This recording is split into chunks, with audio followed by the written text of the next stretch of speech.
ಆಡು ಮುಟ್ಟದ ಸೊಪ್ಪಿಲ್ಲ ನಿನ್ನ ಮೆಚ್ಚದವರ್ಯಾರಿಲ್ಲ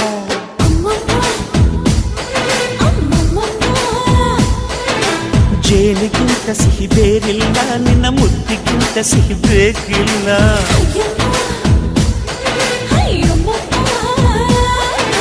ಕಣ್ಣು ಕುಕ್ಕುವ ಬೆಚ್ಚಿ ಬೀಳುವ ಅಂದವಾದ ಹೆಣ್ಣು ರುಚಿ ರುಚಿಯ ಬಾಯಿ ಚಪ್ಪರಿಸ ಸಿಹಿಯಾದ ಹೆಣ್ಣು ಅಯ್ಯೋ ತಿಂದು ಬೇಗಿದರು ಆಸೆ ತೀರದ ಪಂಚಾಮೃತ ಇವಳು ಅಮ್ಮಮ್ಮಮ್ಮಮ್ಮೋ ವೈದ್ಯಾರಮ್ಮಮ್ಮಮ್ಮೋ ಅಮ್ಮಮ್ಮಮ್ಮಮ್ಮೋ ನೀ ಸಿಂಗಾರಮ್ಮ